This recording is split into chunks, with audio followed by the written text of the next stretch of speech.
Sa lupa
Ama naming Diyos, Yahuwah.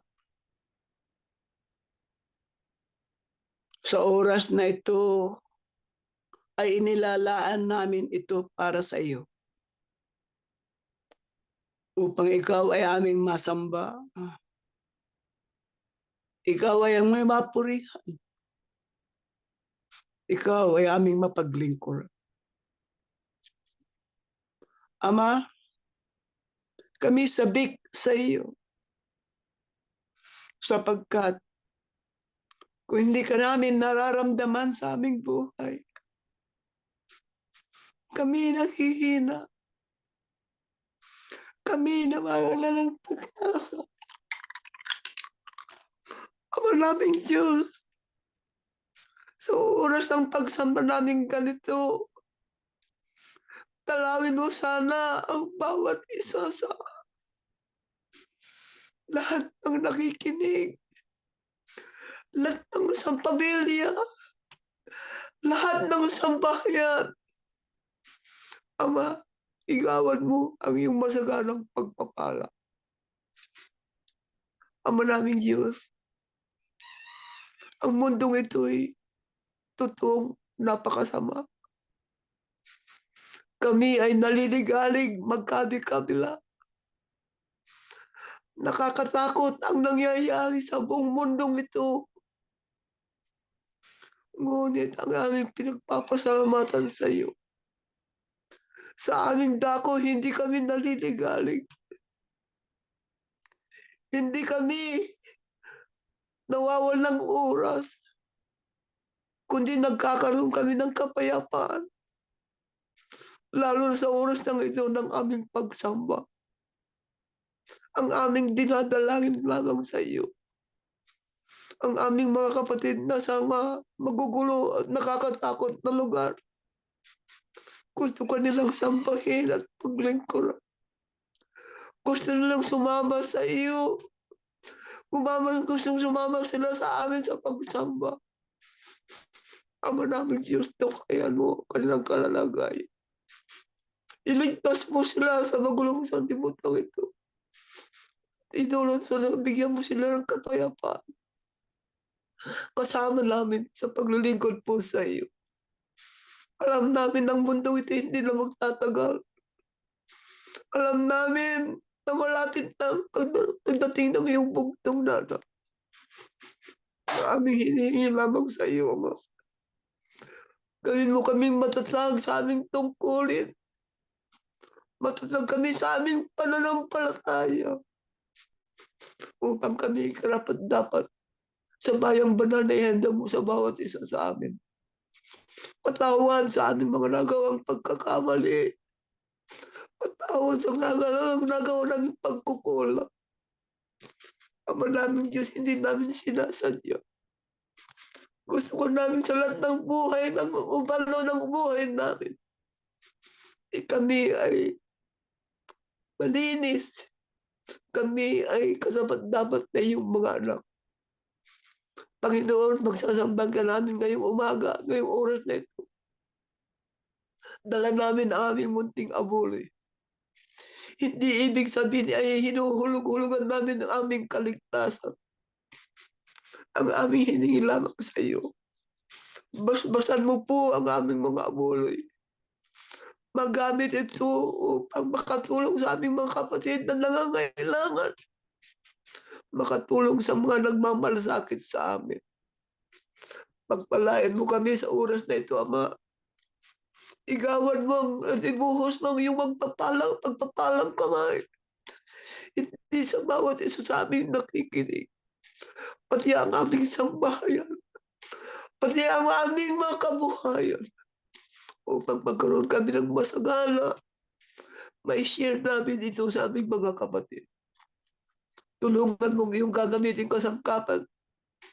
Bigyan mo siya na ibuhos mo ang iyong masaganang karunungan kailangan niya upang lahat kami ay makinabang.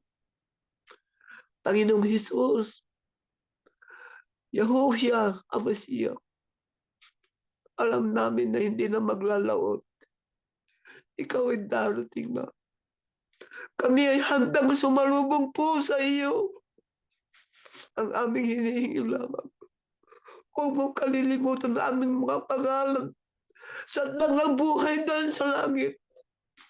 At Ama, Panginoon, pagdating mo, huwag mo kaming kalilimutan.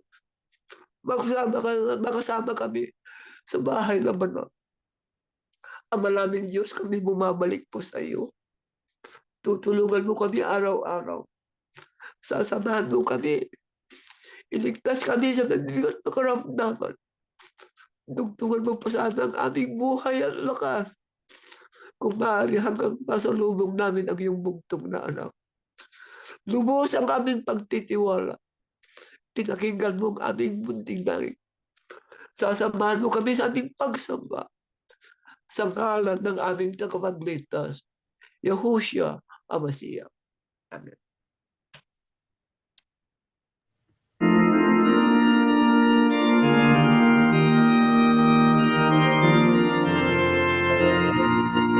Aral ng ating kaligtasan, o naway ating dinggin. Ihayag na may kagalakan ang mga naiyakuan. Magsinawit ng pagpupuri sa pag-ibig ng Ama. Iya'y tuntunan niya ang Panginoon Yahushua. At ngayon'y nagtitiwatan ang pangalan ng dakila pagkat sa kasihan upang siya ay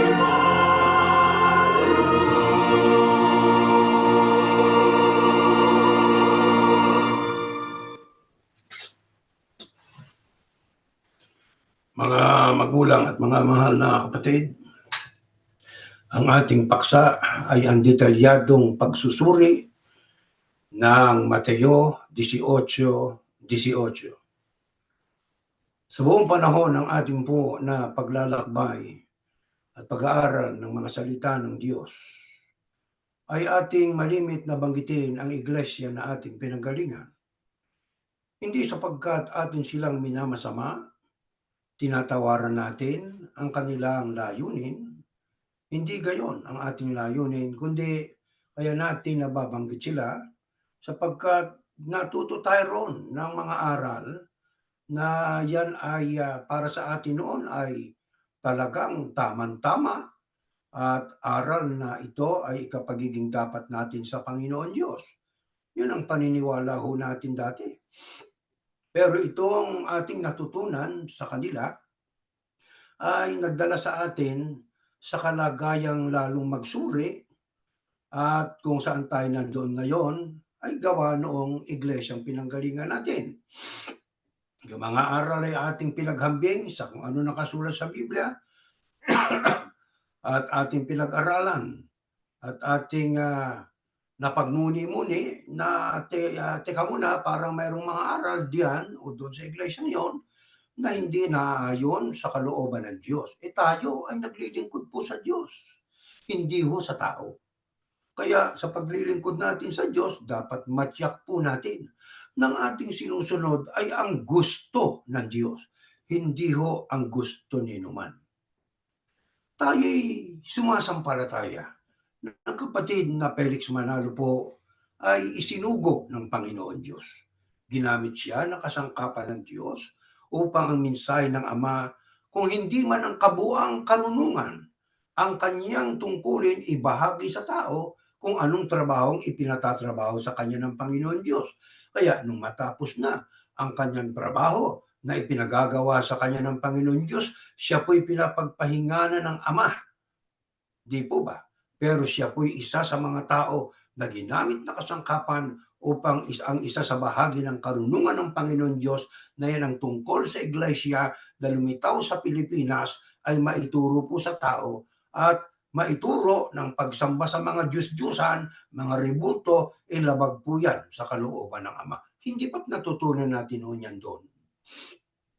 Pero dito sa leksyon na ating pag-aaralan, katulad po ng paksa, ang detalyadong pagsusuri ng Mateo 18:18 ay ating pong ipopokus ang ating pong pag-iisip at ang ating pag-aaral diyan po sa Mateo 18:18, sapagkat merong kakaibang pagtuturo ang Iglesia ni Cristo tungkol po diyan sa talatang 'yan.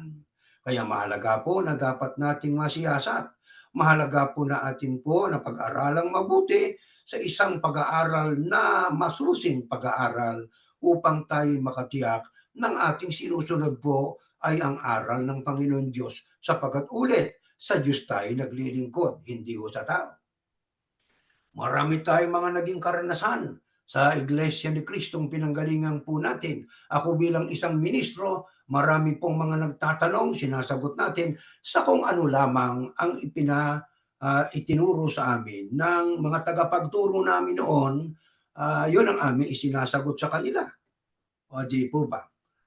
Kaya may mga aral sa Biblia na dapat na yun ang dapat maisagot, pero pagkang ating tinanggap na aral mula sa iglesia, ay yun lang ang ating ituturo. Huwag na nating ituro ang hindi nila itinuro sa atin.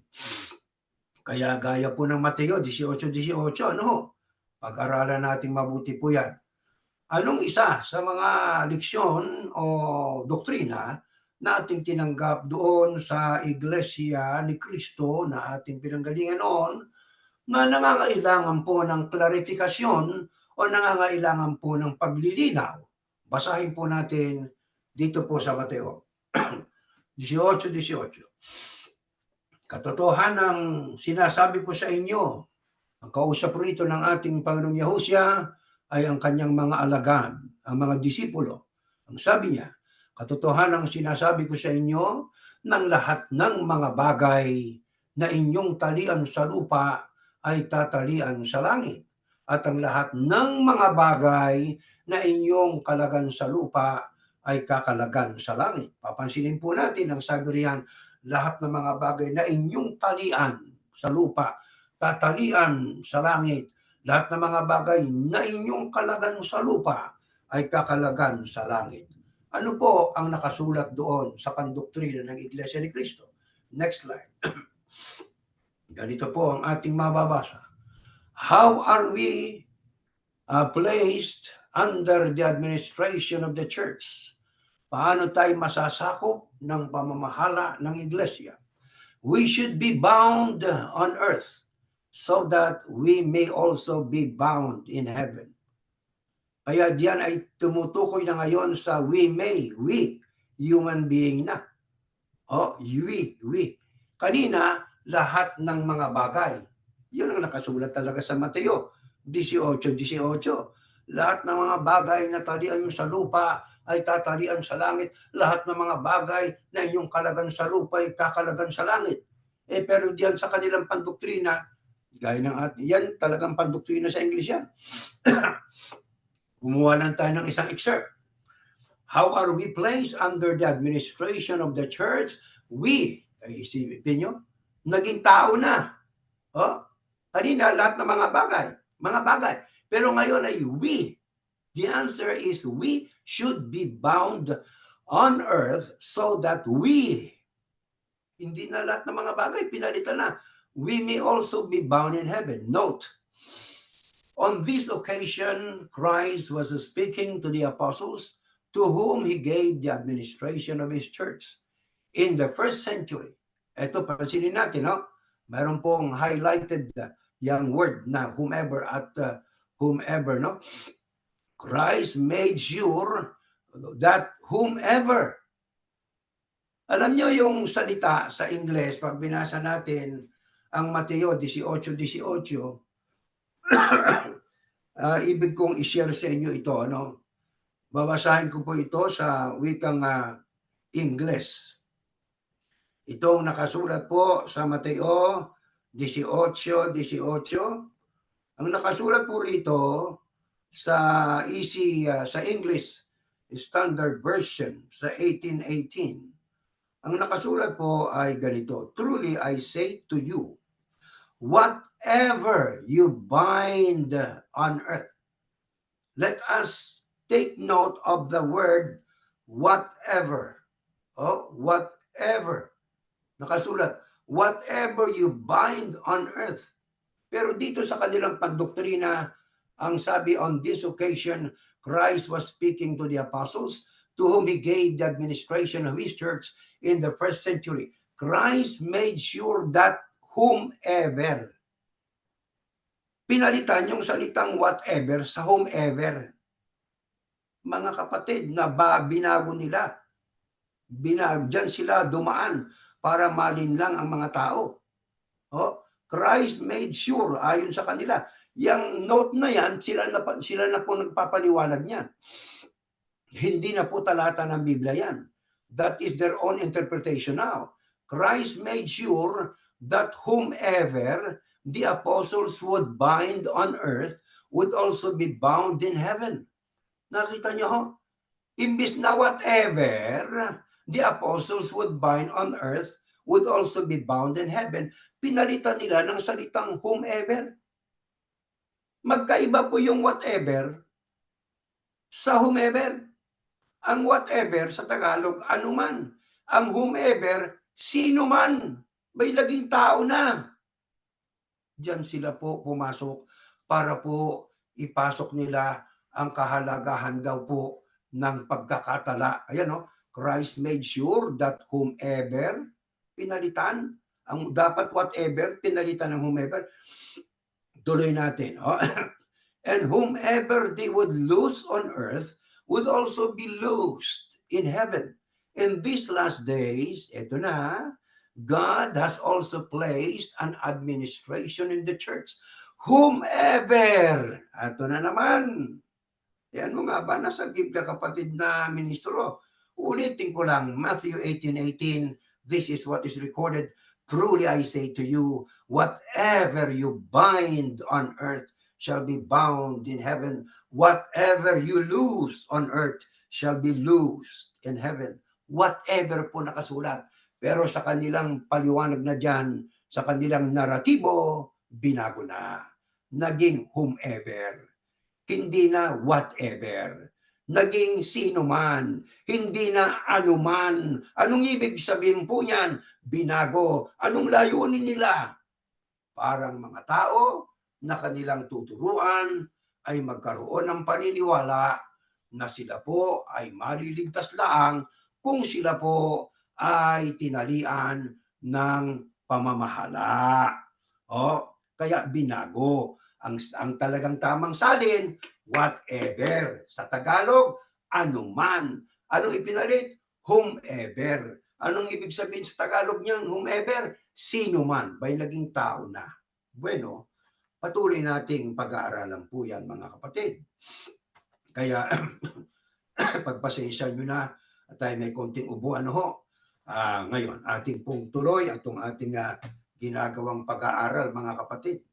Nandiyan po sa Mateo 18:18, kaya nila ginagamit yan para kanila pong sabihin sa mga dinodoktrinahan, mahalaga na kayo nakarehistro sa registration ng Iglesia ni Kristo para magtamo kayo ng karapatan nakapasok sa kaharian ng langit.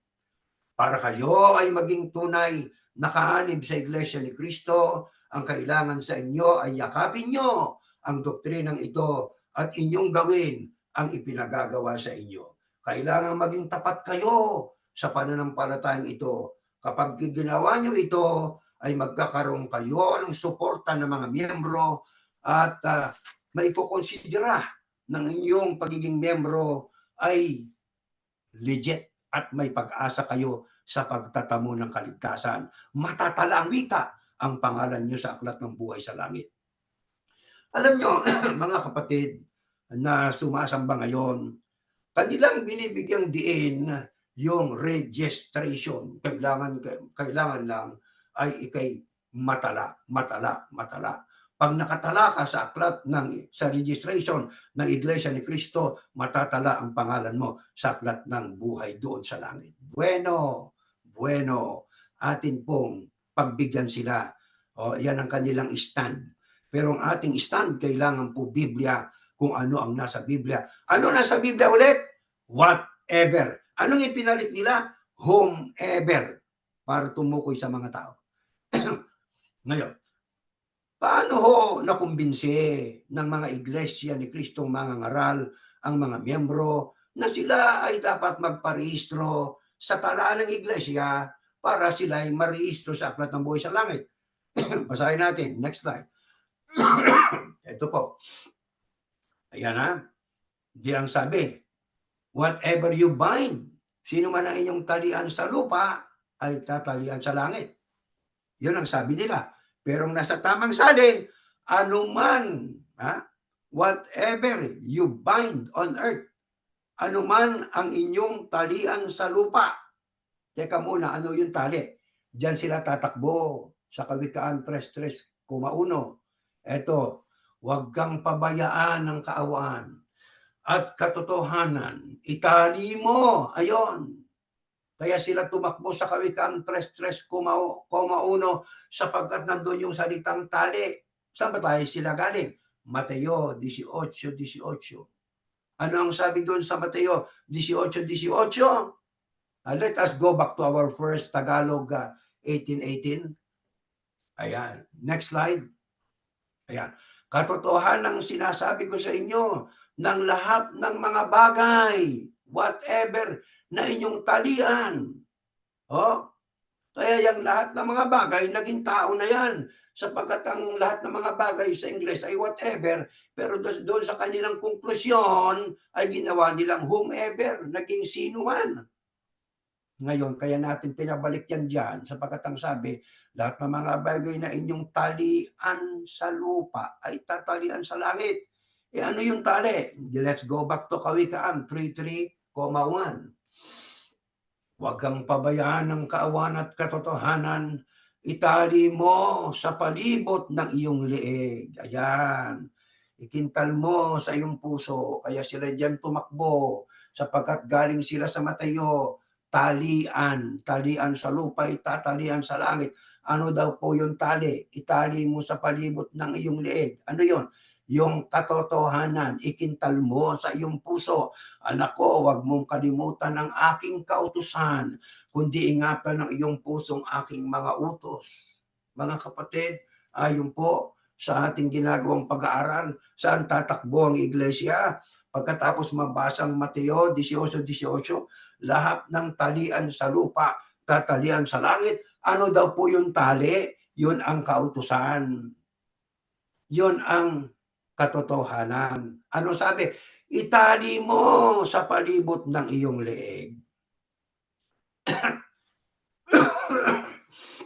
Kaya mga kapatid, diyan po ay maliwanag na ayon sa kanilang paraan at sistema ng pagtuturo mula sa Mateo ng magitay talian sa lupa, tatalian sa langit, tatakbo sa kawikaan, yung tali, yun ang kautusan, yung tali, yun ang katotohanan. Ngayon, ayon po sa ating binasa kanina, dyan sa INC Fundamental Belief Excerpt, ang whatever, yun ang nasa Biblia. Pinalitan nila ng whomever, yun ang wala sa Biblia. Ano po yun? Switching. Ano yung switching? Pagpapalit. Ano yung pagpapalit? Tama bang palitan ng nakasulat sa Biblia? Mali. Bakit mali? Sapagkat kung ikay magdagdag na at magbawas, bawal yung pangpalitan mo yung salita. Grabe. Grabe yun, nakasalanan sa harap ng Panginoon Diyos. Na yan ang ating kinalakhan doon sa Iglesia ni Cristo. Lumaki tayo. Pati ako noon ay inubliga ko na magkaroon ng talaan, tarjeta board ng mga kabataan sa pagsamba ng kabataan. Ipipihit nila yon. Ang mga bata pa yun hanggang lumaki, nakakintal sa puso nila. Kasi kailangan ka, may talaan ka Pag nakatala ka rito sa registration ng iglesia, nakatala rin yung pangalan mo doon sa langit Kaya ingatan mo yung pagkakatala mo. Isipin mo, bata ka pa, hinubog ka na sa pagpihit ng tarjeta, talaan yan, nakarehistro ka, hanggang sa tumanda't lumaki ka at tumanda at namatay. Yun ang nasa isip ng marami. Mali ang sistema. Bakit mali? Ang nakasulat sa Biblia na yun ang dapat ituro. Whatever. Anong ginawa nila? Pinalitan. Anong ipinalit? Whomever. Bagay, naging tao. Kaya anong konklusyon kaagad nila? Ligtas kayo pag natalian kayo. Pag nakarehistro kayo sa Iglesia ni Cristo, nakatala ang pangalan nyo sa aklat ng buhay sa langit. At pagkatapos nilang mabasa itong kawikaan, na yung tali ay kautusan, na yung tali ay katotohanan. Ano ngayon ang kanilang gagawin? Saan sila pupunta? Aba, next slide. Ayan. Ganito ho ang kanilang pupuntahan niya ni Marcos. Ang tanong nila, paano ho na itatali ang kautusan o ang katotohanan sa tao? Yan ang babasahin nila. At sinabi niya sa kanila, magsiyaong kayo sa buong sanglibutan at inyong ipangaral ang ebanghelyo sa lahat ng kinapal. Ang sumasampalataya at mabautismuhan ay maliligtas, datapwat ang hindi sumasampalataya ay parurusahan. Mga kapatid, pagkatapos mabasa ang Kawikaan 3:3,1 na ang tali ay yung kautusan at katotohanan, ano ang kanilang babasahin? Paano raw po na itatali ang salita ng Diyos? Ipangangaral. Diyan sila tumatakbo. Ipangangaral. Ngayon, etong tanong natin.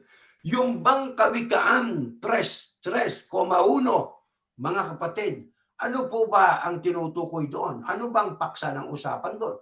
Let us read that next slide. Ito, mga kapatid, next slide. Sa Kawikaan.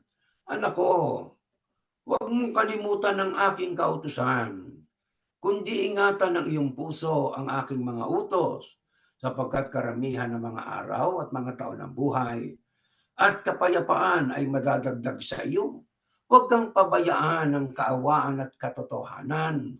Itali mo sa palibot ng iyong leeg. Itintal mo sa iyong puso. Sa gayoy makakasumpong ka ng lingap at mabuting kaunawaan sa paningin ng Diyos at ng tao. Tumiwala ka sa Panginoon ng buong puso mo. Huwag kang manalig sa iyong sariling kaunawaan. Kilalanin mo siya sa lahat ng iyong mga lakad at kanyang ituturo ang iyong mga landas. Huwag kang magpakapanta sa iyong sariling mga mata. Matakot ka sa Panginoon at tumiwalay ka sa kasamaan. Magiging kagalingan sa iyong puso at utak sa iyong mga buto.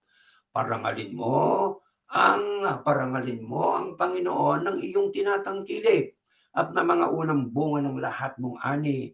Sa gayoy mapupuno ang iyong mga kamalig ng sagana at ang iyong mga aalisan ay aapawan ng bagong alak. Oh, ayan. Anak ko, huwag mong hamakin ang parusa ng Panginoon ni mayamot man sa kanyang saway, sapagkat sinasaway ng Panginoon ang kanyang iniibig gaya ng ama sa anak na kanyang kinalulugdan. Pansinin ninyo, sinasaway ng Panginoon ang kanyang iniibig gaya ng ama sa anak na kanyang kinalulugdan. Diyan po sa ating binasa, ating inaalam, ano ho ba ang paksa diyan sa Kawikaan 3:3? Binasa natin po ay ang buong halos konteksto. Na diyan si Solomon po ay nagbibigay payo sa mga nakikinig sa kanya tungkol sa pagpapahalaga sa pamamalagi ng pag-ibig at katapatan sa Diyos.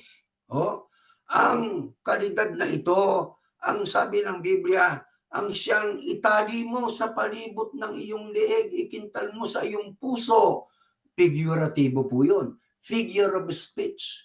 Sapagkat hindi natin literal na maitatali sa ating puso, sa ating pong, sabi dyan sa 3, ikintal mo sa iyong puso, palibot na iyong leeg. Hindi naman natin maitatali ng literal sa palibot ng ating leeg ang kautusan ng Diyos eh. Ano yan? Figurative. Yan ay figure of speech. Tuloy natin ang sabi. Nang sabi po diyan ay tumutukoy din sa faithfulness sa Panginoon Diyos, katapatan sa Diyos. Alam niyo, ang faithfulness is from Hebrew word emet, E-M-E-T. The primary meaning is dependability. Yung ikay mapagsasandigan. When someone is dishonest or deceptive, we may refer to them as false. Pagkang isang tao ay hindi tapat at mapanlinlang, ay maituturing natin siya na hindi ho tunay. Peke. The opposite of this is reflected here. Some translations choose words like truth for this reason. Throughout the believer's life, he should love God. Yan naman ang dapat sa atin eh. Kaya sabi, sapagkat sinasaway ng Panginoon ang kanyang iniibig. Kapag tayo sinasaway ng Diyos, mahal niya tayo. Paano tayo tinatrato ng Diyos? Kaya kailangan natin ay faithfulness towards God. Yan ang tema ng usapan dyan sa Kawikaan. Hindi ang tema ng usapan dyan ay registration. Hindi po. Gaya ng mga ama sa anak na kanyang kinalulugdan. Nakita nyo ho? Kaya dyan, alam nyo, mga kapatid, may kahawig diyang Kawikaan na yan eh. O sa Old Testament, na kung kayo po ay dumadalo sa ating Bible study, ay mababasa po natin, mga kapatid, sa Deuteronomio. Ito yung katapat niyan eh, na halos kahawig niyan. Na ang sabi diyan ay, itali mo ang katotohanan, itali mo sa palibot na yung leg. Hindi literal yon. So, paano mo itatali ang kautusan sa leeg mo? Figurative yan. Di ba? Ito katulad niyan. Babasahin ko. Ang mga salitang ito na aking iniutos sa iyo sa araw na ito ay sa iyong puso at iyong ituturo ng buong sikap sa iyong mga anak. At iyong sasalitain tungkol sa kanila pagka ikay nakaupo sa iyong bahay, pagka ikay lumalakad sa daan, at pagka ikay nahiga, at pagka ikaw ay bumabangon. At iyong itatali na pinakatanda sa iyong kamay at magiging pinakatali sa iyong noo. Tali, ito yung katulad eh. Di ba? Yung kautusan, ang sabi rito sa Deuteronomio, 6:1 hanggang 8, iyong itali na pinakatanda sa iyong kamay at magiging pinakatali sa iyong noo. Maisipin nyo, tatalian yung noo. Paano yon? Kung literal yon, figurative po yan sa makatuwid, mga kapatid. Maliwanag na yung pong paksa na pinag-uusapan sa Kawikaan Kapitulo 3 ay hindi po registration. Yan po ay tumutukoy, mga kapatid, sa ating kaugnayan sa Panginoon Diyos. Dahil sa ang Diyos ay tapat, ang Diyos ay mapagmahal, ating suklian ng Diyos ng katapatan at ng ating pong tapat na pag-ibig din sa Kanya. Di po ba, mga kapatid? Yan ang kailangan. Ngayon, dagdag na kaalaman tungkol po dyan sa Mateo 18:18, lalo nating laliman ng ating pagsisiyasat. Pakinggan po natin ito. Let us read another translation of Mateo 18:18. Yan ho. Sa English Revised Version, ang sabi, 18:18 din, ho? Huwag kayong malilito. I can assure you, si Yahushua nagsasalita, that when you speak judgment here on earth, kanina ay bind on earth, di ba? Pero dito sa isang saling ito, on sabi, when you speak judgment here on earth, teka muna, baka isipin nyo judgment. Kaya kapatid na ministro, pwede pala tayong humatol eh. Ang kukontra ngayon niya sa nasa Biblia, huwag kayong maging judgmental. Bakit po ang sabi dyan ay speak judgment? Alam nyo, maya, malalaan yan. Pero pagpapauna ko na sa inyo. Pero inom po muna tayo ng tubig. Pasensya na kayo, mga kapatid. Natutuyo ang ating lalamunan. Gawa nitong lamig, ano? Ang sabi riyan, I speak judgment. Panguna, akin ako kayong bigyan ng heads up. Pagbibigay ng desisyon po dyan, hindi yung judgment na ikaw ay uko, ikaw ay sa impyerno, ikaw ay sa dagat-dagatang po, ikaw na may sa langit. Hindi po. Speak judgment, yan ay paglalatag ng desisyon. I can assure you that when you speak judgment here on earth, next, pakinggan nyo mabuti, it will be God's, no, let's go back there, brother. It will be God's judgment. When you speak judgment here on earth, it will be God's judgment. Ano ibig sabihin po? Kapag tayo pinagdesisyon dito sa lupa, yun ang desisyon ng Diyos. Tandaan natin, no? kailangan na yun ang desisyon ng Diyos.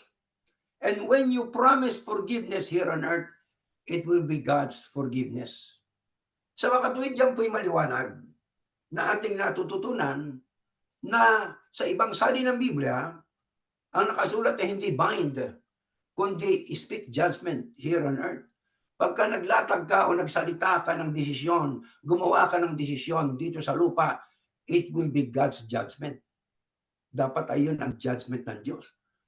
And when you promise forgiveness here on earth, pagka ikaw ay nangako ng pagpapatawad dito sa lupa, it will be God's forgiveness. Yun ang pagpapatawad ng Panginoon Diyos. Ngayon, para lalo nating maunawaan, eto ho yan. Next slide. Amplified. Eto nakasulat. Isang salin pa rin. Tingnan ninyo, I assure you and most solemnly say to you, whatever, kita nyo, whatever, hindi whomever, pinalitan nila ewan ko ba, ba't ginawa nila yun? Ako'y bilib na bilib doon sa whomever, yung pala naman ay, ang nakasulat ay whatever. Diba? Doon sa ating binasa kaninang English Standard sa CRV Revised Version ay pagka nag-speak ka ng judgment here on earth, dapat ay judgment ng Diyos yun. Dito sa saling ito, whatever you bind. Ano ba yung bind? Kapatid na ministro. Ayan salamat sa saling yan. Open parenthesis po sa close.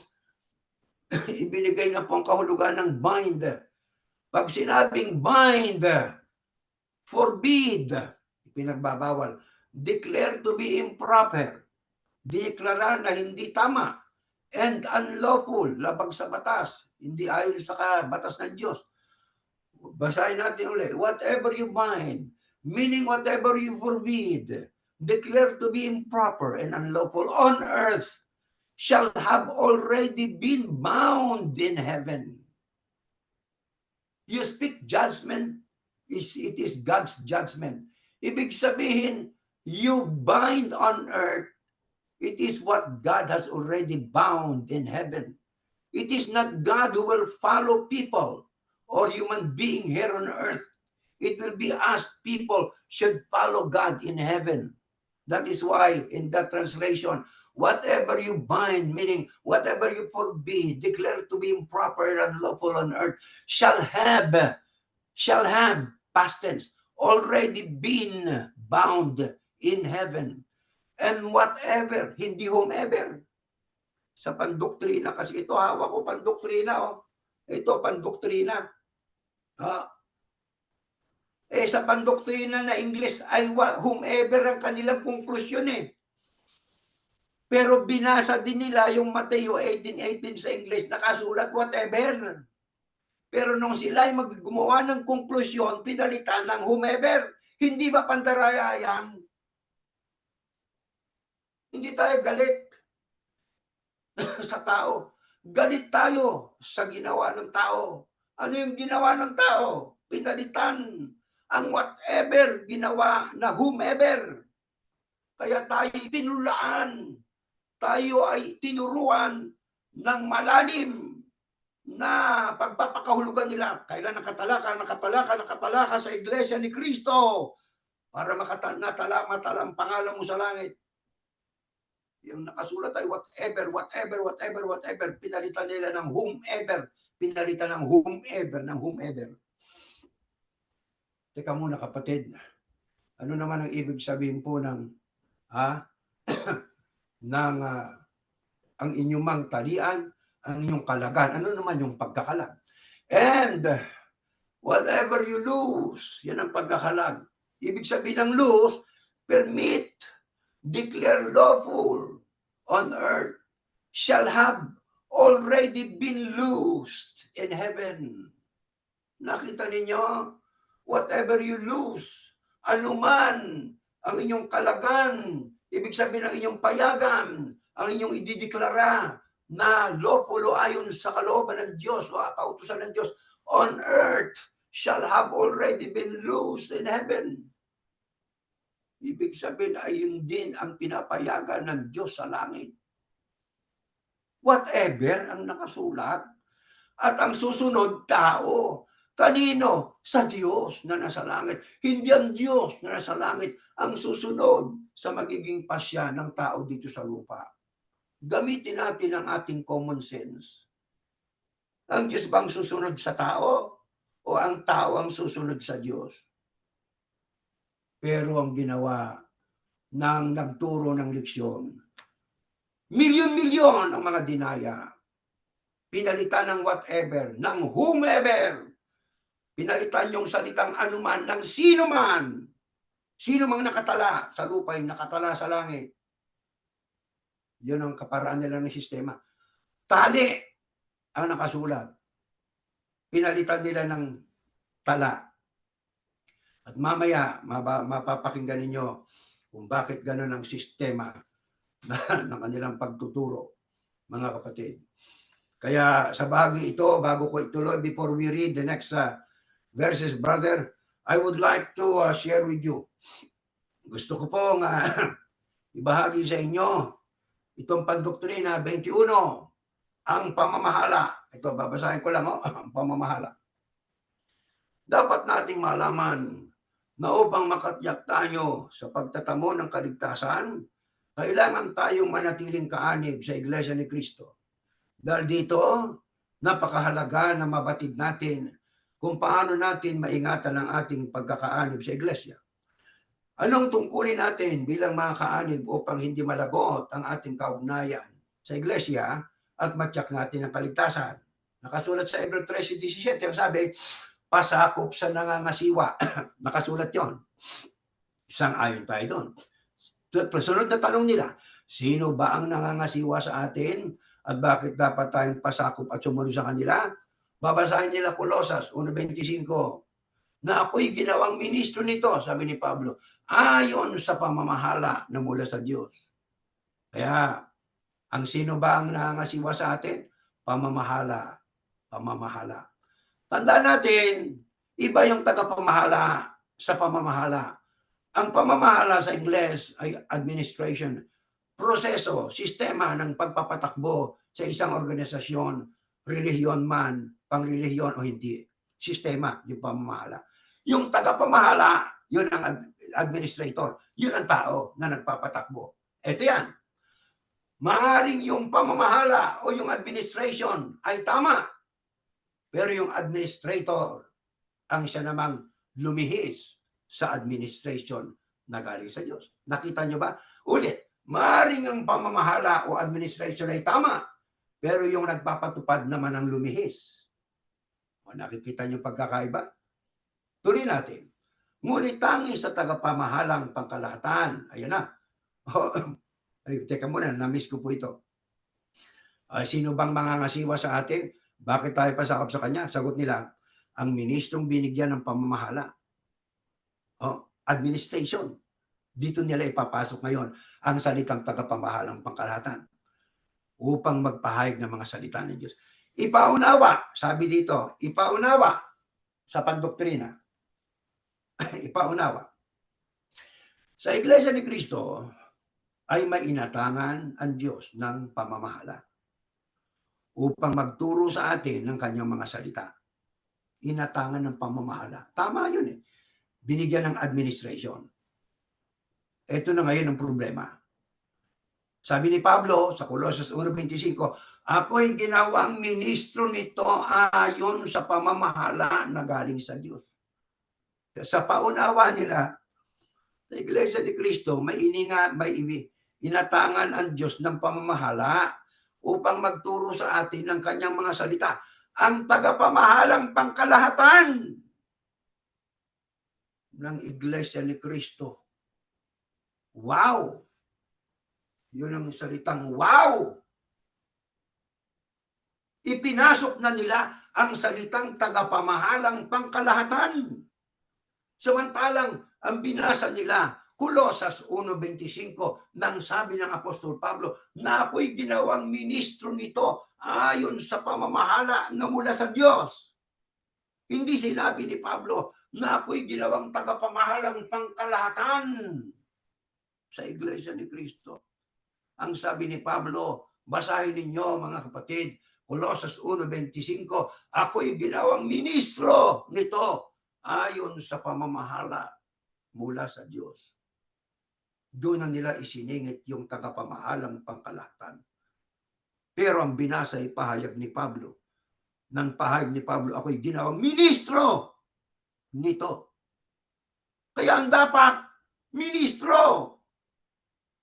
Hindi ka pwedeng maging tagapamahalang pangkalahatan sapagkat ang tagapamahalang pangkalahatan ay isa lang. Ang sabi ng Panginoong Yahushua Mashiach, Mateo 28:18, na ako'y ginawang ministro nito ayon sa pamamahala na mula sa Diyos. Oh, sabi ni Pablo yun, ako'y ginawang ministro ayon sa iyo, na ako'y ginawang ministro ayon sa pamamahala mula sa Diyos. Sabi ni Pablo yun, ministro, hindi tagapamahalang pangkalahatan. Ang tagapamahalang pangkalahatan ng Kristo lang. Sapagkat ang sabi ng Kristo, ulit, Mateo 28:18, nasa kanya ibinigay ang lahat ng pamamahala sa langit at lupa. Ang tagapamahalang pangkalahatan lamang ay ang anak ng Diyos, hindi ikaw. Kung sino ka mang tagapamahalang pangkalahatan ka, alter Kristo ka, nangagaw ka ng papel ng may papel, nangagaw ka ng titulo ng bugtong ng anak ng Diyos. Paano hindi magagalit ang Diyos sa atin, sa inyo? Ang hindi mo karapatan inagaw mo.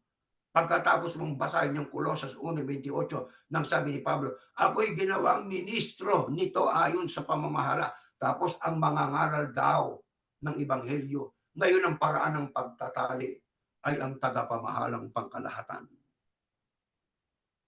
Sabi ni Pablo, ako'y ginawang ministro nito ayon sa pamamahala. Dapat ministro, hindi ka pwedeng maging tagapamahalang pangkalahatan. Hindi mo papel yun. Hindi mo titulo yun.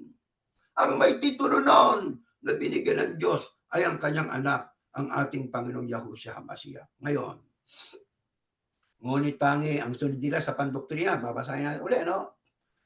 Ngunit tangi sa tagapamahalang pangkalahatan, kanino pa tayo dapat magpasakop? Babasahin nila unang Korinto 16:15-16, na ang banggit doon mga katulong. Kaya ang kanilang pansinin, ang kanilang pansin sa mga dinodoktrinan, ang tagapamahalang pangkalahatan, ayun lang nga, pinasok na nila yung tagapamahalang pangkalahatan, ay may mga kinakatulong sa pangangasiwa sa atin. Kaya may mga ministro, manggagawa, mga may tungkulin sa bawat lokal na nagbabantay sa atin. Nagbabantay, ano? Grabe. Nagbabantay. Kaya diyan pala may mga watcher. Kaya nga diyan sa iglesia, hindi ka malaya eh. May nagbabantay sa iyo pala eh. Kaya halatang halata mo, tama yung mga talata na binabasa nila. Ang mali, yung kanilang interpretasyon. At pinalilitaw yung sarili nila ang siyang may kahalalan. At yun nga, binasa 1:25, sabi ni Pablo, ako'y ginawang ministro nito ayon sa pamamahala. Doon nila ipinasok. Kaya may karapatang mangaral ng Ebanghelyo ay ang tagapamahalang pangkalahatan. Sabi ni Pablo, ako'y ministro. Wow, grabe. Grabe talaga ang ginawa nilang paglilikot sa Biblia. Matagal akong naging biktima niyan. At ako'y naging mangangaral dyan. Higit kumulang sa 25 anyos. Ito ang sunod nilang babasahin. Paano tayo masasakop ng pamamahala? Babasahin nila uli. 18:18 ng Mateo. Dapat matalian sa lupa upang matalian sa langit. Pansinin, ang kausap ni Kristo sa pagkakataong ito ay ang mga binigyan niya ng pamamahala sa kanyang iglesia noong unang siglo. Ang mga apostol, tiniyak ng Kristo na kung sino ang talian nila ng mga apostol sa lupa, tinatalian din sa langit. At ang lahat ng kalagan nila sa lupa, kinakalagan din sa langit. Kaya, sapagkat sa huling araw na ito, meron ding pamamahalang inilagay ng Diyos sa iglesia, ang talian nila, ang tatalian sa langit. Ang kakalagan nila, ang kakalagan sa langit. Ano bang tinutukoy dito na pagtatali at pagkakalag? Yun na nga, nabasa na natin kanina. Yung tali, yun ang kautusan. Yun ang katotohanan. Paano na itatali? Ipangangaral ng Ebanghelyo. Ito ngayon yan. Tanong nila, anong ginagawa ng pamamahala upang matyak nila na natatalian tayo at namamalaging sumusunod sa Ebanghelyo, nananatili sa paglilingkod? Babasahin nila ang Gawa 16:4 na doon ang mga apostol na nagsama-sama at lumagda ng mga tuntunin. 16:4 ng Gawa. Ang kanila ngayon, pansinin, nasasabi sa dudoktrinahan, sa unang iglesia, naglagda ang mga apostol ng mga kautusan o tuntunin. Bali ba, mga kapatid, inilagda nila yon. Hindi ano yun, hindi salita ng Diyos yun. Inilagda nila mga tuntunin. Ginawa ng mga tuntunin upang matyak nila ng mga kapatid ay sumusunod sa Ebanghelyo ipinangaral. Sa panahon natin, ito naman ang kabig nila, ay mayroon ding mga tuntunin inilagda ang pamamahala. Tuntunin. Hindi doktrina ang tuntunin. Ang tuntunin inilagda para matupad ang doktrina. Hindi inilagda ang tuntunin para yun ang sundin sa ibabaw ng doktrina. Uulitin ko lang. Hindi nilagda ang tuntunin para yun ang sundin sa ibabaw ng utos ng Diyos na nakasulat sa Biblia. Sa panahon natin, sabi nila sa pandoktrina nila, meron ding mga tuntunin inilagda ang pamamahala, ngunit hindi upang gumawa ng doktrina. Yan ang kabig nila. Hindi daw upang gumawa ng doktrina, pero mamaya ginawa nilang doktrina. Maniwala kayo. Naku, huling-huli sila rito. Sa panahon natin, meron ding mga tuntuning inilagda ang pamamahala, ngunit hindi upang gumawa ng doktrina. Yun ang sabi nila. Pero mamaya ipit din sila rito sa kanilang pandoktrina. Ang mga tuntunin sa loob ng Iglesia ni Cristo ay para sa ikatutupad ng mga doktrina. Yan ang sabi nila. Tuloy natin. Tagubilin. Pandoktrina ito. Tagubilin. Anong halimbawa? Ayan ang tanong nila. Anong halimbawa? What is the example? Anong halimbawa ng tuntuning inilagda ng pamamahala na dapat nating sundin upang manatiling nasasakop o natatalian? Wow! Ikinabit yung salitang natatalian sa nasasakop. Makikita niyo yung paraan nila ng deceptive way. Yung mapaninlang na paraan na hindi mo mahahalata. Hindi mo nahahalata. Anong halimbawa ng tuntunin inilagda ng pamamahala dapat nasundin upang manatiling nasasakop at natatalian? Sila rin ang sumagot. Sabi nila, kailangan ang bawat kaanib ay nakatala. Ayun na. Diyan na. Pinasok yung nakatala. Tuntunin daw yun eh. Halimbawa ng tuntunin yun. Ang kailangan bawat kaanib nakatala sa talaan ng iglesia upang matiyak na napapangasiwaan ang paglilingkod ng bawat isa.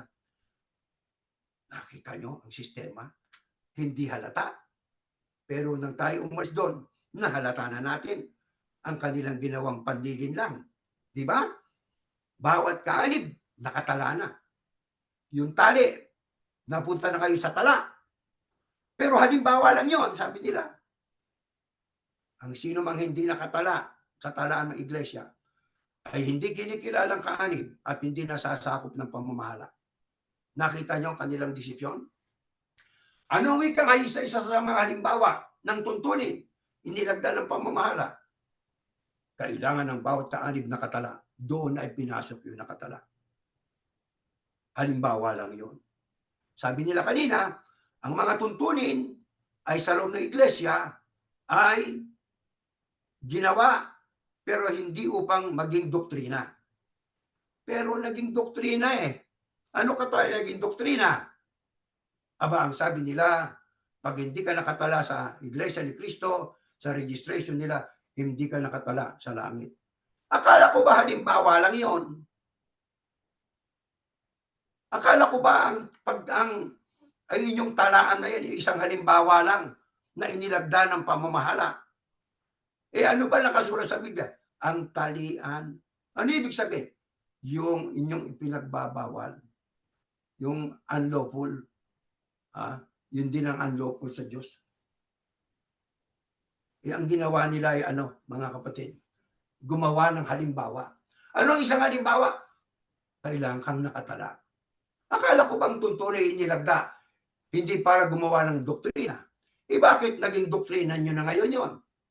Dapat magpatala kayo, teksto ng teksto ng mga ministro, nakatala kayo sa lupa, nakatala sa langit. Akala ko ba tuntunin lang yung tala? Bakit naging doktrina na? Akala ko ba ang sabi nyo, ang salita ng Diyos ay hindi nyo papalitan? Bakit pinalitan nyo?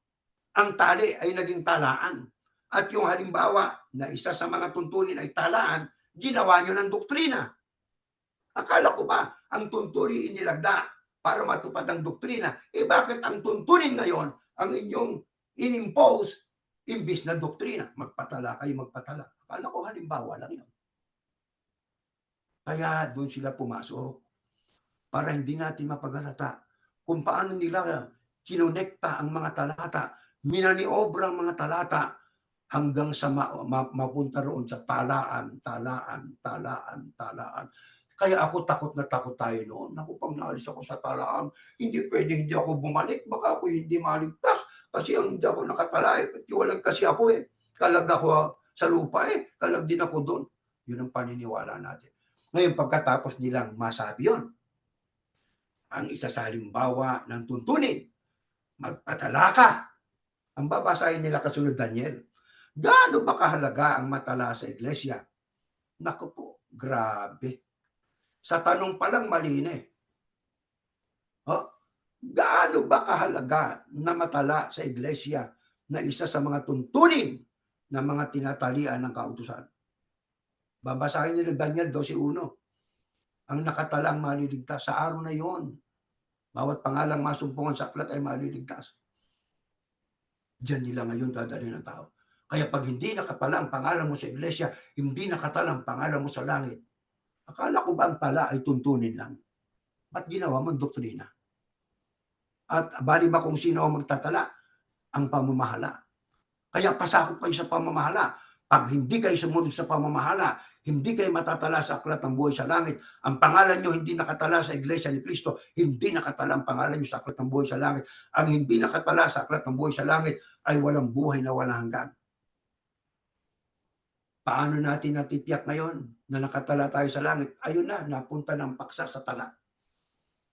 Nabura na yung salitang, whatever you bind, ano man ang inyong talian, naalis na yung talian, ginawang talaan. Tuntunin, ginawang doktrina. Sino matutuwa Diyos? Kaya ang tanong nila, paano natin matitiyak na nakatala tayo sa langit?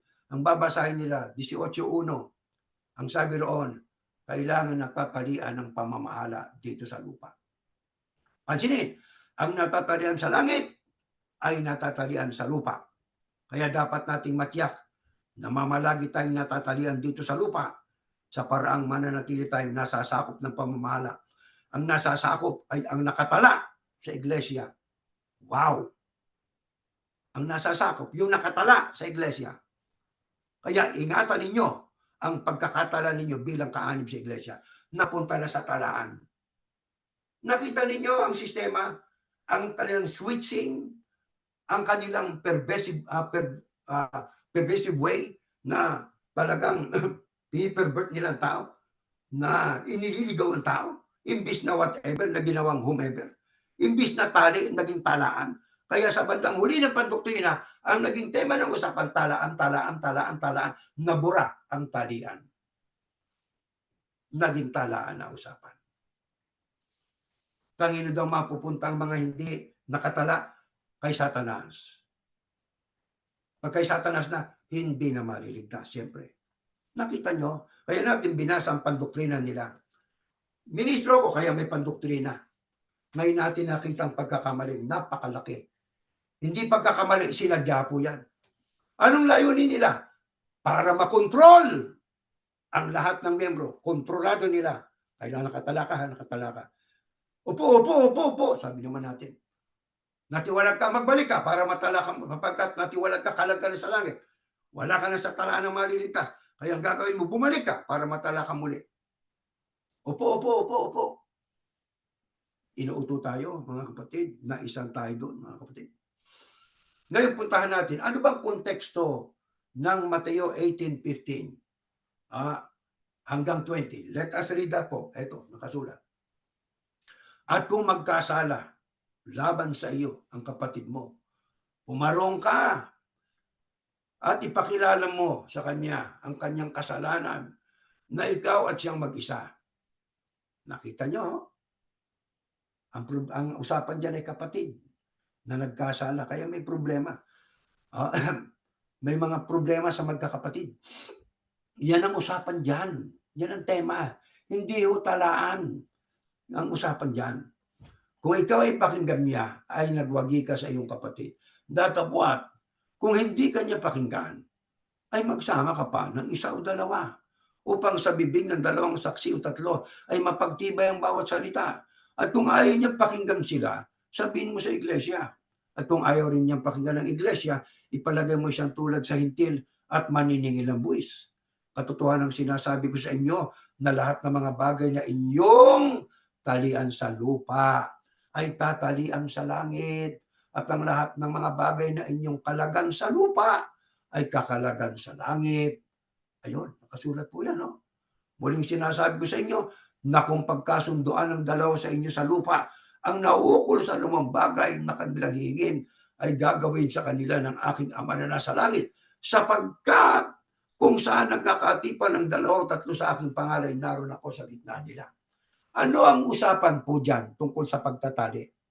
Yang 18, no? Katotohanan ang sinasabi ko sa inyo, lahat ng mga bagay na inyong talian sa lupa ay tatalian sa langit. Lahat ng mga bagay na inyong kakalagan sa lupa, kakalagan sa langit. Anong pinag-uusapan dyan? Kung magkasala laban sa iyong kapatid mo, pumarong ka at ipakilala mo sa kanya ang kanyang kasalanan na ikaw at siyang mag-isa. Tungkol po sa pag-aayos ng problema ng mga kapatid. Anong sistema? Kung nagkasala ang kapatid mo sa iyo, puntahan mo. Diba? Kung pakinggan ka dyan, nagwagi ka, ibig sabihin, ayos ng problema. Ayaw makinig. Magsama ka pa ng isa o dalawa na magiging saksi sa inyong pag-uusap. Kung ayaw ka pa rin pakinggan, sabihin mo na sa iglesia. Kung ayaw niyang sa pakinggan ng iglesia o ang mga nagdidesisyon sa iglesia, hindi pwedeng walang magdidesisyon sa iglesia, mga kapatid. Tandaan natin. Ano mang grupo, eklesiastiko o sekular, mayroong magdidesisyon. Sa iglesia, mayroong magdidesisyon. Magagawa ng decision making. Sino po yun? Yung pinagkatiwalaan na ang kanyang ididesisyon ay kung ano ang pinapayagan ng Diyos sa langit. Tandaan natin yan. Kung ano yung pinapayagan ng Diyos sa langit, yon ang ididesisyon niya sa problema ng mga magkakapatid. Hindi siya magdidesisyon ng ganang kanya. Sa palagi ko, itong aking desisyon, ito tama. No! Ang desisyon ng Diyos sa langit, matutupad yan sa udyok ng Espiritu Santo sa taong matuwid na magbibigay ng desisyon. Kung ang desisyon ng tao sa problema ng magkakapatid ay magpatawaran, tama, yun ang desisyon ng Diyos. Matagal ng desisyon ng Diyos. Ang Diyos ay Diyos ng pag-ibig. Ang ibig niya magkasundo. Diba? Pero, mga kapatid, pagka nagdesisyon, ang isang nagdesisyon sa iglesia na labag sa kalooban ng Diyos, hindi desisyon ng Diyos yun. Kanya yon. Nakita niyo, mga kapatid?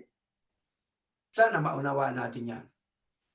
Kaya, dyan sa iglesia, na ating pinanggalingan, ay ating pong napag-aralan ang maraming mga aral, kasama po ang iba't ibang doktrina itinuro sa atin, na ako bilang ministro, tinuturo ko po yan sa mga tao. Sa awa naman ng Diyos, marami naging bunga. Pero diyan po, partikular sa 1880 na Mateo, naging kasangkapan pala ako para ituro ang mali sa tao. Talaan. Walang pag-uusap diyan na talaan tungkol sa Mateo 18. Yan ay tungkol sa problema. Di ba? Tinuturo din nila yan tinuturo din nila yan. Kapatid, kung nagkasala sa'yo, ikaw pumunta sa kanya. Bakit ikaw na pinagkasala ng pupunta sa kanya? Ikaw ang nasa liwanag, kapatid. Siya'y nasa dilim. Ipakilala mo sa kanyang kasalanan niya. Kayong dalawa lang. Pinakinggan ka niya, naayos. Ayaw kang pakinggan, magsama ka pa na isa o dalawa. Problema din yun ng kapatid, ang pinag-uusapan. Kung ayaw ka niyang pakinggan, sabihin mo sa iglesia. Kung ayaw pakinggan sa ang iglesia, pilagay siyang hintil at maniningan ng base, aalisin siya sa samahan. Tungkol sa problema ng magkakapatid. Bakit po pagdating sa 18 naging talaan? Takanta naman ako. Hindi ba kayo nagtataka, mga kapatid? 15, problema ng kapatid. 16, verse 16, tungkol sa problema ng kapatid. 17, verse 17, tungkol sa problema ng mga kapatid. Pagdating sa 18, naging talaan na. Anong grabe namang konklusyon nun? Saan mo ibinata yung 18:18? Hindi ba dapat sa buong konteksto, sa mga preceding o mga naunang mga bersikulo? Ang mga naunang bersikulo sa 15 tungkol sa problema ng kapatid. 16 ganun din, 17 ganun din. How come? Pagdating sa 18, naging registration na. Kaya lang natin nakita yan nang wala na tayo sa picture. Hindi mo makikita sarili mo kung kasama ka sa picture.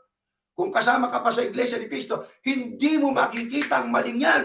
Pero nung tayo alisin na ng Diyos, nakita na natin from a distance ang aral ng Iglesia. Nakita natin ang isa sa malaking aral na kanilang ginawa na paglabag sa utos ng Diyos, yang Mateo 18:18. Mga kapatid. Mga kapatid, sa bahaging ito ng ating pag-aaral, ay mayroon tayong pakikinggan. Ano ibig niyong sabihin, kapatid na ministro? Atin pong pakinggan ang panig ng ibang mga pastor. Hindi Iglesia ni Cristo ito. Eto, nakasulat. Pakinggan nyo. Matthew 18:18. The meaning of whatever you bind on earth. Okay? Eto. Matthew 18:18 it says, truly I tell you, whatever you bind on earth will be bound in heaven, and whatever you loose on earth will be loosed in heaven. Explanation and commentary of Matthew 18:18. This is now the second time in Matthew's account that Jesus has taught his disciples this point. Ito'y pangalawang pagkakataon, yung 18:18, na sinabi ni Yahushua doon sa mga alagad niya, truly I tell you, whatever you bind on earth. Pangalawang beses niya na itinuro yan. Ang una niyang pagtuturo tungkol dyan, ay noong kanyang kausap si Pedro sa Mateo 16:19, na doon ay mayroong pangang susi, di ba? Binigay ang susi. The context is in a discussion on confrontation. Forgiveness. Nakita ninyo? Sabi ng pastor, when it comes to Matthew 18:18, okay, the context is in a discussion on confrontation. Ito ay tungkol sa pag-uusap, tungkol sa konfrontasyon, tungkol sa forgiveness and the church discipline.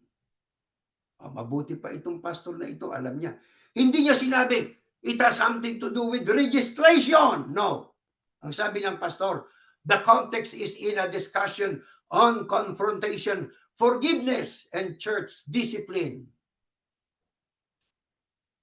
The meaning is that when the church acts as the church in matters of discipline and judgment between individuals, it is doing the work of loosing and binding, having been given the authority of Jesus to do so. Ano ibig sa Tagalog na? Kapag ang iglesia ay umaksyon tungkol sa disiplina at pagbibigay ng desisyon sa problema ng magkakapatid, ang ginagawa nila ay ang nakasulat, loosing and binding, pagtatali at pagkakalag. Yun ang ginagawa nila. He follows the statement referring to confrontation and church discipline by statement about two or more gathering, agreeing in one. So ito, ang pastor na ito naniniwala ng Mateo 18:18 is about confrontation and forgiveness and discipline of the church. Ito pa, isang pastor pa. Oh. Paano niya itinuro ang 18:18?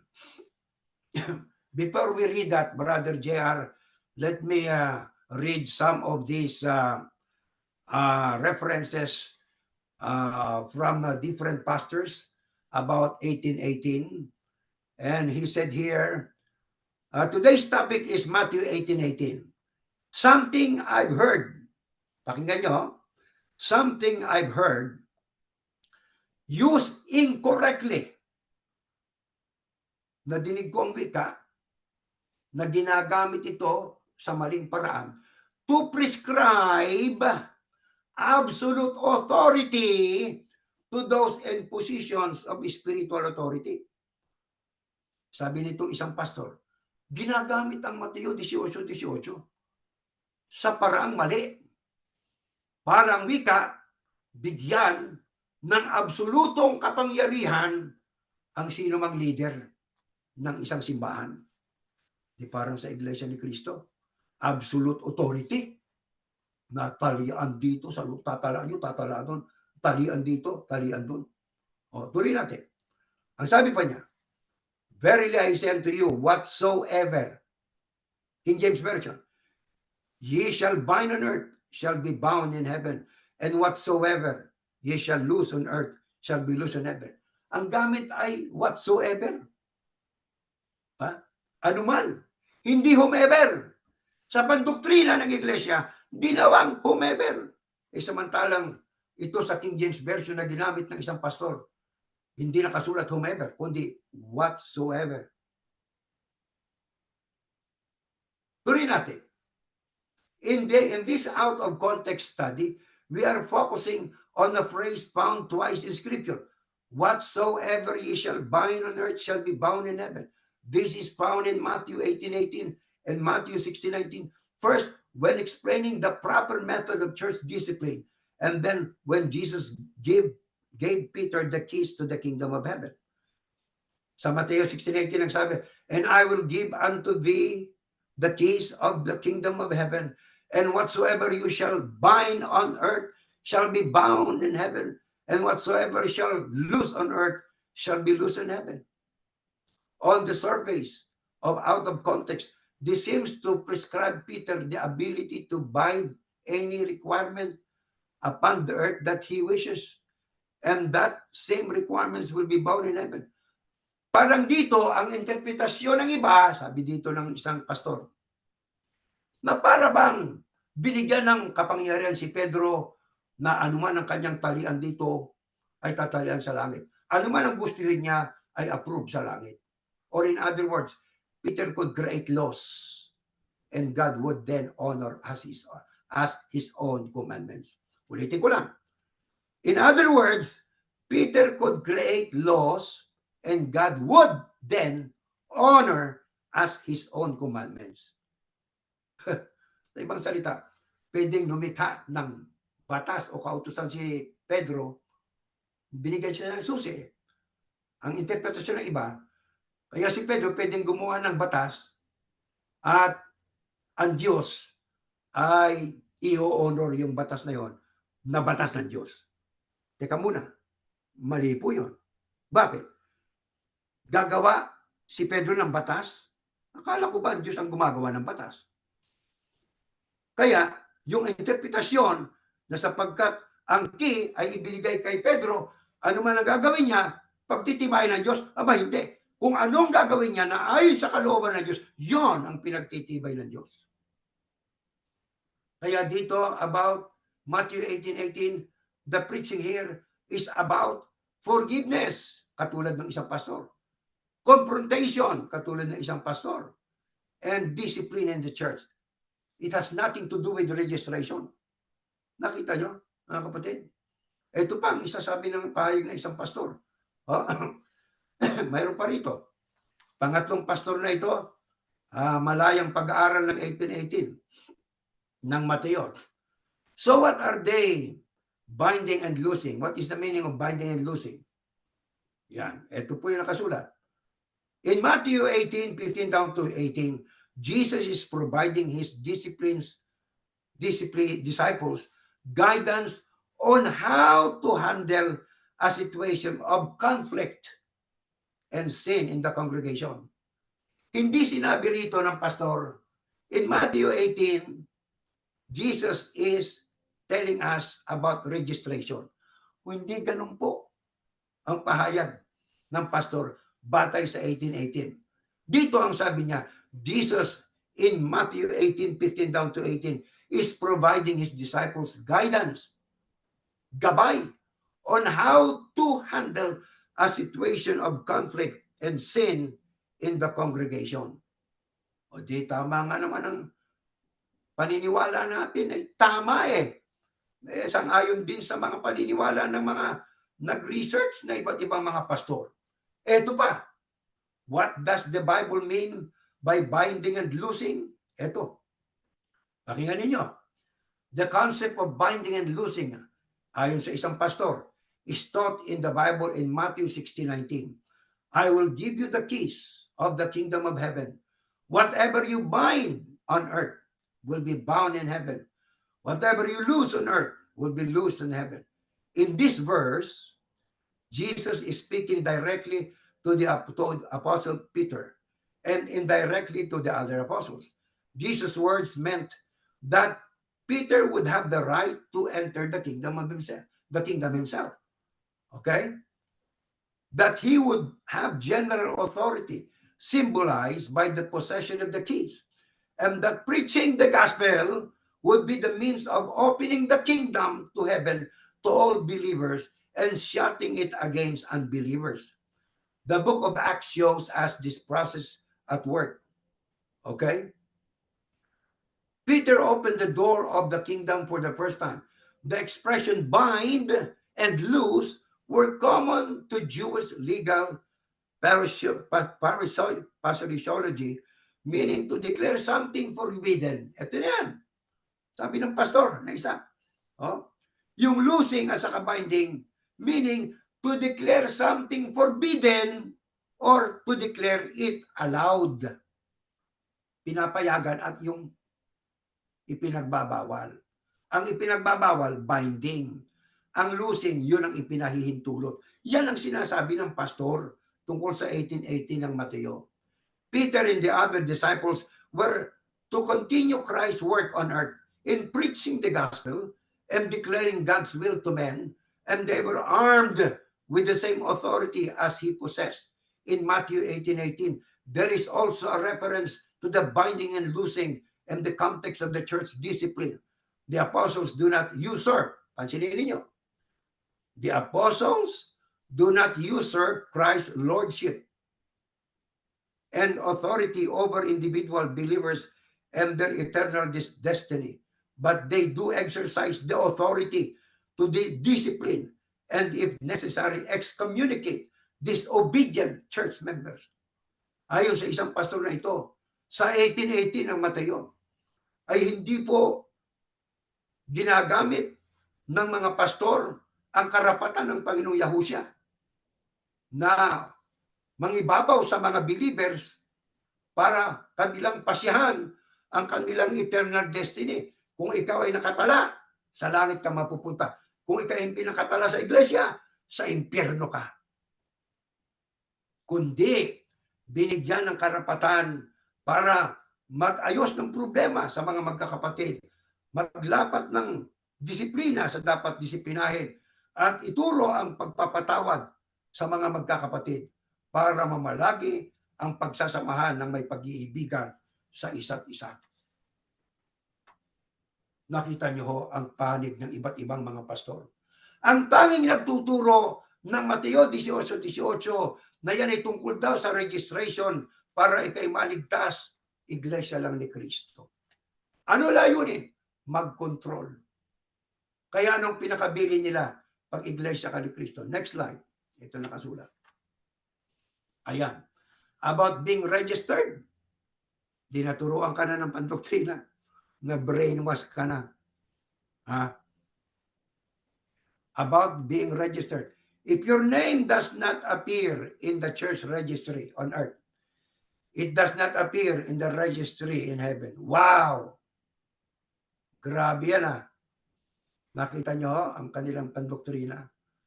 Kung hindi na makikita ang pangalan mo sa talaan ng iglesia dito sa lupa, nako, ipinasok na yung iglesia. Hindi din yan makikita sa talaan sa langit o sa Book of Life. Nakita nyo ang pandaraya nila. Deceptive way. Diba? Pervasive way. Perversion. If you are not listed in with the church, pag hindi ka nakatala sa iglesia, you are not considered a member. And therefore, you will not be saved on the day of judgment.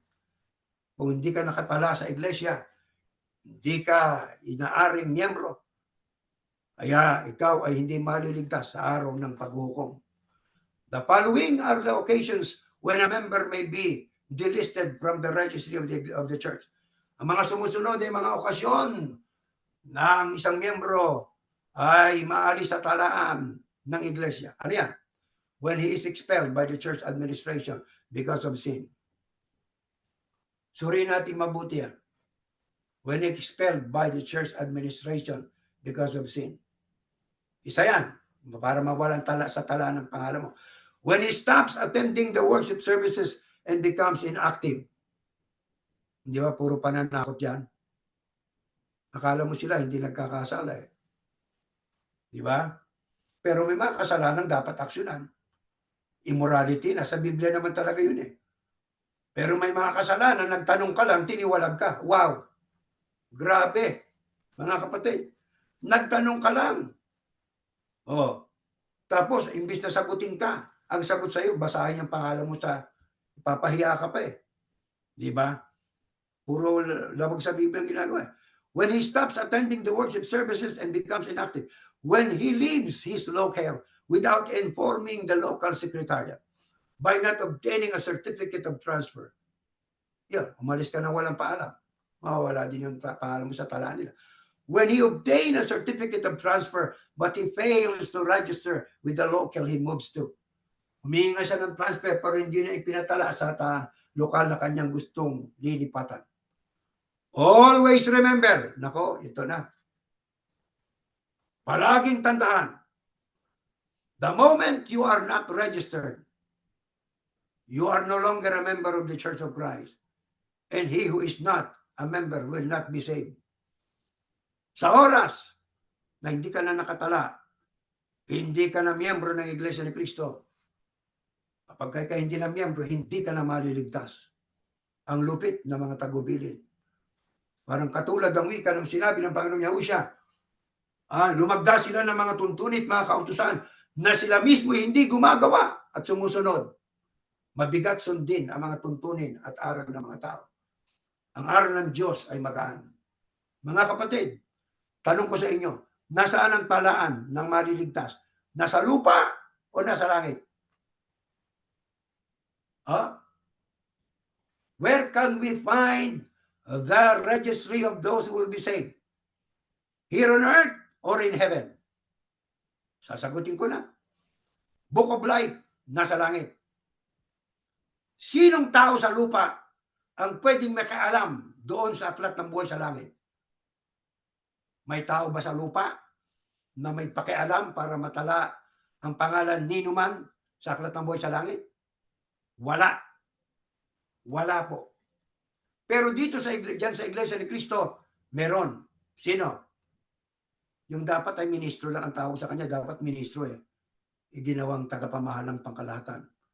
Ang binasa, Colossus 1:25, ako'y ginawang ministro nito ayon sa pamamahala mula sa Diyos. Nabanggit yung pamamahala, idinugtong yung pangkalahatan, naging tagapamahalang pangkalahatan. Tungkulin kay Kristo lang, titulong sa Yahusya lang. Sapagkat siyang pinagkaloobang mamahala sa langit at lupa, inagaw yan ng leader ng iglesia. Nakita niyo mga kapatid. Ngayon, kaugnay na aklat ng buhay sa langit, talaan ng maliligtas. Sino lang ang pwede magtala? Next slide. Ito.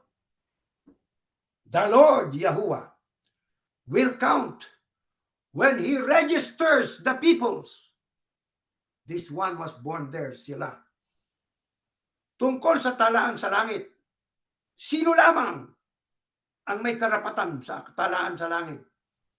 Sino lamang ang pwedeng magrehistro ng pangalan ng mga taong maliligtas doon sa aklat ng buhay sa langit? God Himself. The Lord Yahuwah will count when He registers the peoples. Kaya kung paano ang Diyos ay nag-iisa, Diyos ay wala ng iba. Ang aklat ng buhay ay iisa. Wala ng iba. Isa rin ang nagtatala ng mga pangalan ng maliligtas. Isa rin ang nagkakalag. Yung nasa langit. Kaya ang pagkakalag dito sa lupa, kailangan ayon sa kalooban ng Diyos. O ang pag-aalis ng mga miyembro sa samahan, ayon din sa kalooban ng Diyos. Pag inalis ka na hindi ayon sa kalooban ng Diyos, mali ang sistemang ginawa, mali ang pasyang ginawa ng mga namumuno sa anumang iglesia. Kailangan maging ayon sa kalooban ng Diyos para ang kanyang pasya ay maging tama. Pagka ang pasya niya ay hindi ayon sa kalooban ng Diyos, he is on his own. Walang pakialam sa kanya ang Diyos. Ang pasya niya ay mali. Magiging tama lang ang pasya natin o ang pasya natin ay galing sa Ama. Sino nagtatala uli ng talaan ng maliligtas sa langit? The Lord Yahuwah will count when He registers the peoples. Ang Diyos lang po. Bueno, ang Mateo 18:18 ay hindi nagtuturo tungkol sa talaan. Ang itinuturo ng Mateo 18:18 ay kaugnay ng pag-ayos ng problema ng magkakapatid. Magharap sila, magpatawaran sila, kung ayaw silang magkasundo at yung tao ay ika nga unrepentant yung isa, ay may karapatan ang namumuno sa iglesia magdesisyon, speak judgment, magbigay ng desisyon. Pero ang desisyon niya, kung ano yung desisyon ng Diyos, kung ano yung talian, yon ang ipinagbabawal. Kung ano yung kinakalagan, yon ang ipinahihintulot sa pag-aayos ng problema ng magkakapatid sa loob ng iglesia. Umaasa kami na yan po ay nakatulong sa atin para sa isang malalim na paraan maunawaan natin ang Mateo 18:18. Wala tayong dapat ikatakot tungkol dyan sa talaan na yan. Pag wala ka sa talaan namin, hindi ka maliligtas. Hindi totoo yan. Yan po ay fear tactics. Yan ay pananakot para makontrol nila ang mga miyembro na huwag umalis sa samahang yan nila. Tumayo kayo tayong manalangin. Amang Diyos, salamat ng marami. Sa kabila po ng aming pong mga dinaranas sa buhay na ito, hindi mo kami pinapayagan na malugmok ng iba't ibang kadahilanan. Salamat ng marami sa iyo, Ama.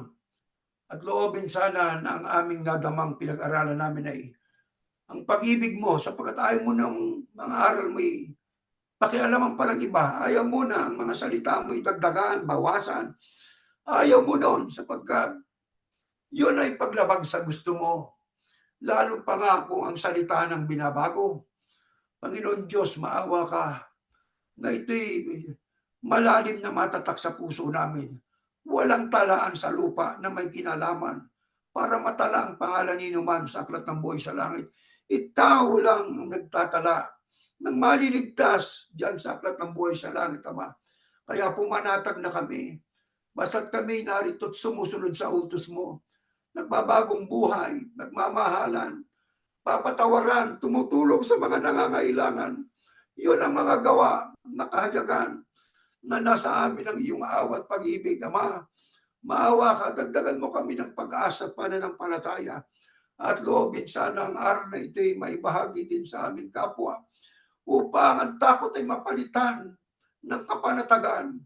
Panatag sapagkat kapag kami sumusunod sa iyo, ikaw ang nagtatala ng aming mga pangalan dyan sa aklat ng buhay sa langit na magiging saligan ng kaligtasan pagdating ng araw. Ama, patawad din sa aming mga pagkukulang at mga pagkakasala sa mga nagdaang panahon sapagkat kami naging kasangkapan mo para ipangaral ang aral na hindi naman gusto mo at hindi ayon sa kalooban mo. Payagan mo sanang limutin yon. At kami ay napapakasangkapan sa isang matuwid na paraan ng ayon lang talaga sa gusto mo. Umaasa kaming napuri ka namin. Minsan ka pa namin nabigyan ng kapurihan at kaluwalhatian. Ang lahat ay sa pangalan po ng Panginoong Yahushua na aming tagapagligtas. Amen.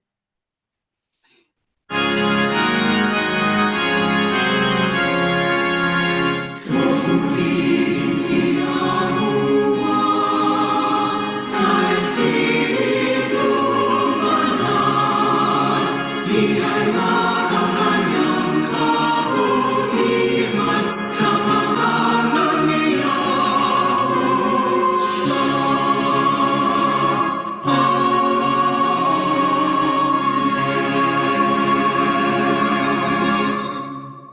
Biyayang pagliligtas ng ating Panginoong Yahushua, ang pag-ibig ng Diyos na si Yahuwah at ang pakikisa ng Espiritu Santo ang siyang sumaating lahat ngayon at magpakailanman. Amen.